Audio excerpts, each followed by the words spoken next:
Finding the intercept of two perpendicular graphs.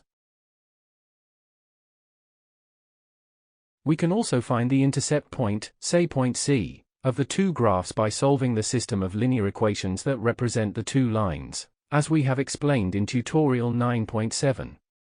Thus, if we consider the two lines in the example, we obtain the following system of linear equations. We have the following shown on screen.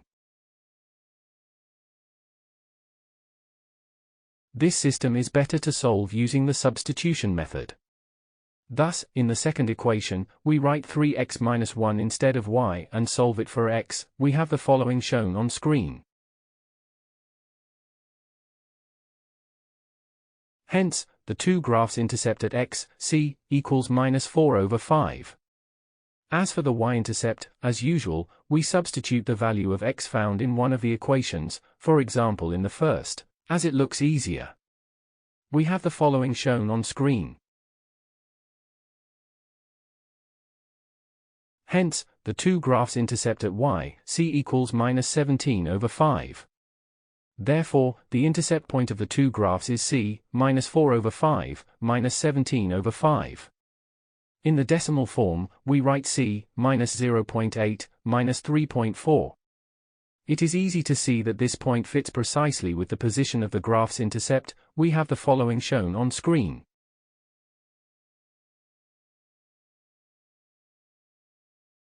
Example. What is the intercept point of the lines L1 and L2 if the equation of L1 is y equals minus x plus 1 and L2 is perpendicular to L1 and it passes through point A, 3, 2? Solution. First, we find the gradient of the perpendicular line to y equals minus x plus 1. Since for the line L1 the gradient is m1 equals minus 1, the gradient of L2, we have the following shown on screen. Hence, the line L2 will have the form. We have the following shown on screen. Or we have the following shown on screen.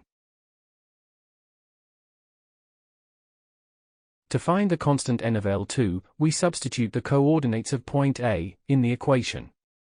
Thus, for x equals 3 and y equals 2, we have the following shown on screen. Therefore, for the equation of L2, we have the following shown on screen. To find the intercept of the two graphs, we form the system of linear equations they represent. Thus, we have the following shown on screen.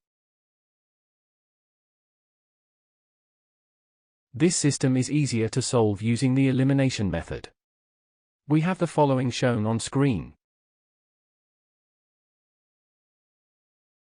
Substituting this value in one of the original equations, in the second for example, we have the following shown on screen.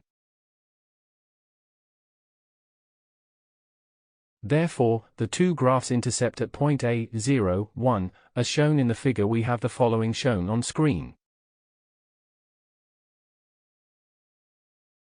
To summarize, we can find the following things about a line that is perpendicular to a known line. 1. The equation of the perpendicular line if it has a known point. 2. The equation of the perpendicular line if the intercept point of the two lines is known. 3. The intercept of the two graphs if the equations of the two perpendicular lines are both known. That is all for lesson 14.4.4. To continue this tutorial, please watch 14.4.5, Intersecting Lines. Thank you for watching. Make sure to like and subscribe to keep up to date with new videos. For more information, calculators, and tutorials, please visit www.icalculator.com.